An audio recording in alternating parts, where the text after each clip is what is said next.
Hey everybody, and welcome back to Lindsey's Little Library. So I've got what's on my Kindle, got the next edition. I'm starting to lose track of how many I've done. We're getting there. But super excited. Let's see, how many did I read? I read a couple of these books, which are fantastic. So I've got some good recommendations, got some books I'm excited for. Let's keep going. Again, I've got my notes written down, so if you see me looking down, I'm just trying to make sure I'm not saying the wrong thing. So first one I want to talk about is The Other Woman by N.L. Hinkens. Oh, this has me so intrigued. I think this was an Amazon First Prime. So we have our main character. She sees a woman coming out of her husband's building when there shouldn't have been anybody there. Starts questioning what's going on, starts questioning her husband and their relationship, and it's a little bit of a strange situation, and everything kind of gets interrupted by this really horrific crime that happens. So she's dealing with a strained marriage, and then this really stressful thing happens, and all of a sudden her husband's on the run and her son is missing. She starts investigating things, and all roads kind of lead back to there's a killer, and she thinks it could be her husband and her son. How messed up is that? It's crazy. Next one I have is Watched by Cindy Hogan. This is the first in a series. It sounds very YA to me. But we have Christy, who is on a school trip. They're going to Washington, D.C., see some monuments, to visit their local senator. And while they're visiting the senator, she witnesses the senator's aide being murdered, I think, or dying, or something happens to the senator's aide. So now, since she's a witness, the FBI is trying to find her as well as the killer. So that's just, yeah, doesn't sound fun, right? Next book I really want to get to, and I'm trying to push this in one of my book clubs. It'll happen. But we've got Weekends at Bellevue by Julie Highland. This is her personal memoir, her personal account with her experiences of working at the psych ER at Bellevue Hospital on the night shift for 9 years. I can't imagine, but sounds good. Then I have Finding Emma by Steena, Holmes, #1 in the series again. So we have our main character, Emma, is not alive. She's been missing actually for a couple of years. And her mom is having a really hard time accepting this. She thinks she sees her everywhere. She thinks there are signs that she's still around. And her husband is basically like, we got to get over this, or we're not going to stay together. Like, this isn't working. So she's really trying to move on.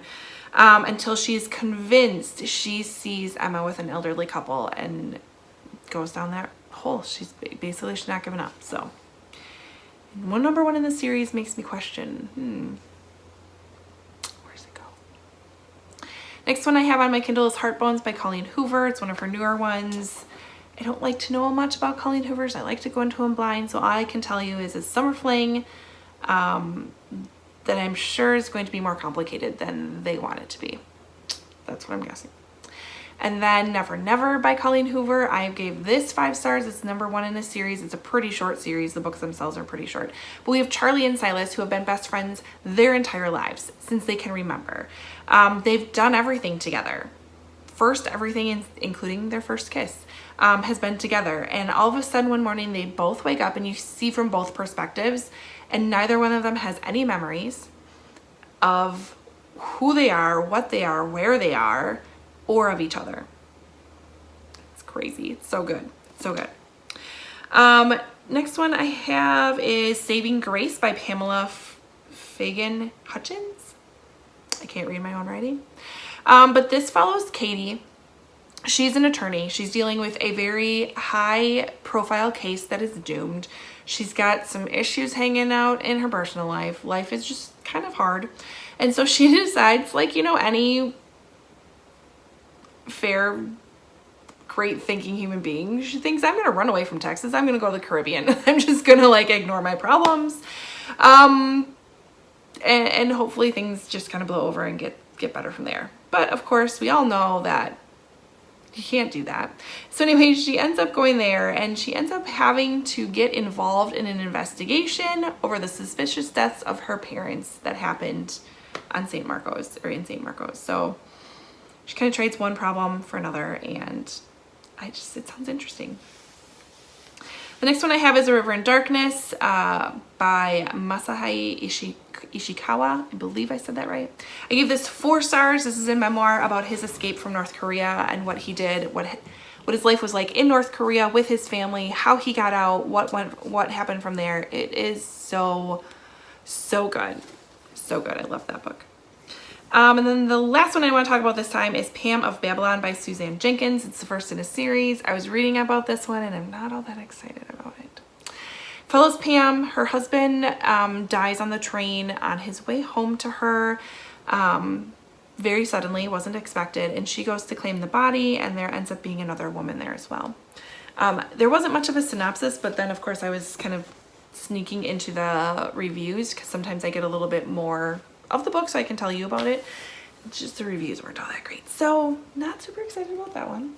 I did skip one on here because I didn't write anything about it. I wrote down One More Step, an anthology. So I don't know what that one is. I'll have to look it up and get back to you guys on that.